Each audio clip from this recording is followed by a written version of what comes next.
Oi, eu sou a Mariana Veiga do Com a Faca e o Queijo na Mão e este vídeo é parte da série de utensílios úteis para queijo e hoje eu vou falar de um assunto que desperta bastante dúvida, que é onde, como e quando maturar os nossos queijos. Bom, onde depende do que você tem em casa e eu vou ajudar a resolver com o que você tem. Como eu vou falar um pouquinho aqui e quando é de acordo com a receita. Mas vamos lá. Uma das coisas mais legais que a gente vai descobrindo quando a gente aprende sobre queijo, e muita gente comenta aqui no canal, é: pô, mas como que tem trilhões de queijos no mundo se toda receita é basicamente leite, coalho e calor e forma? Porque o jeito que a gente bota esse calor, quando a gente bota o calor, por quanto tempo e que tipo de forma e quanto tempo na forma, esses acessórios que fazem os diferenciais de cada queijo. Por isso que é importante a gente falar sobre os utensílios, porque são eles que transformam o leite no queijo e no queijo que você quer que ele vire. E a maturação é um momento crucial na diferenciação dos queijos. Praticamente a mesma receita, um queijo que não é maturado, super fresco, é o queijo frescal. Ele vai maturando de uma forma que ele vira o meia cura. Então, basicamente o tempo de maturação que faz um queijo completamente diferente. Via de regra, um queijo maturado por mais tempo, ele tem os sabores muito mais apurados, muito mais especiais. E para a gente conseguir fazer ele maturar, a gente tem que preparar ele de uma forma correta, para ele perder a umidade de uma forma correta e não ter surpresas do queijo estragar.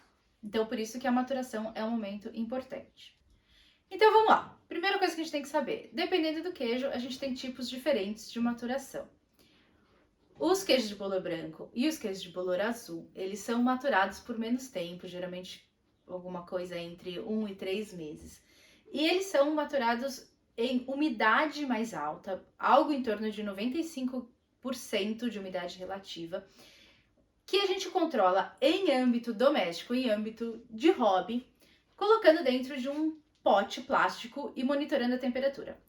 O ideal, monitorando a umidade. O ideal é quando o pote plástico ele tá com gotículas de água na tampa e na parede dele.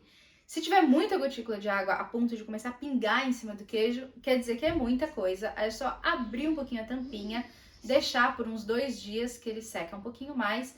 Se não tiver formando gotícula nenhuma, a gente pega uma esponja ou um papelzinho um guardanapo de papel, enche de água, bota num cantinho do pote, que a gente ajuda também a criar um ambiente mais úmido.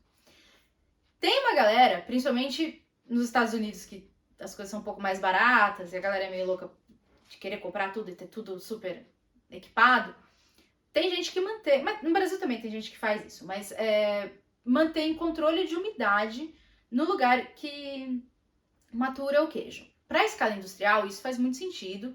Eu, como hobby, adoraria ter um controle de umidade mais preciso, mas dá muito bem para controlar a umidade nessa gambiarra aí da tampa. Isso para os queijos de bolor branco e para os queijos de bolor azul.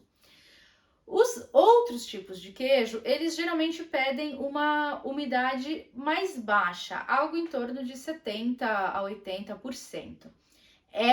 Não é uma umidade suficiente para fazer essas gotículas de água, mas geralmente é uma umidade acima do que a gente tem no ambiente, né? E umidade, se a gente deixar assim no ambiente, varia muito, inclusive ao longo do dia, com a estação do ano, então não dá muito para confiar. Mas é como muita gente faz, a única coisa que muita gente tem acesso. Muita gente coloca na geladeira. Geladeira frost free tende a ter menos umidade também, mas assim, a gente vai controlando. Por tudo assim que eu já fiz de queijo, pela minha experiência, a umidade é o fator que eu sou menos neurótica para fins de hobby, para fins de consumo próprio. Então, eu não tenho nenhum controle de umidade. Como eu disse, adoraria ter, mas faço tranquilo. Umidade errada pode causar sérios problemas para o queijo. Umidade em excesso pode causar bolores indesejados ou consistências indesejadas nos queijos. E umidade muito baixa pode fazer o queijo rachar. E isso também pode ser uma porta de entrada para bactérias. Mas tirando esses extremos, eu, por enquanto, nunca tive grandes problemas. Então, existe controle de umidade para o queijo, para maturação. Mas, pra gente que faz hobby, não acho que eu não acho que seja indispensável. Mas o que é indispensável é o controle da temperatura. A maior parte das receitas dos queijos, ela sugere que os queijos eles fiquem em alguma coisa entre 12 e 14 graus. Dependendo do queijo, pode ser um pouquinho mais, um pouquinho menos, mas geralmente de 12 a 14. A geladeira de casa, ela não chega a essa temperatura. Então, o que é o ideal? É ter uma adega de vinhos ou algum lugar na sua casa que faça essa temperatura, um porão, mas algum lugar que também não tenha contaminação de bolor nem nada. No Brasil faz muito calor, é difícil a gente chegar em um lugar, algum cantinho da casa que a gente garanta que tenha essa temperatura estável o tempo todo que o queijo estiver lá maturando.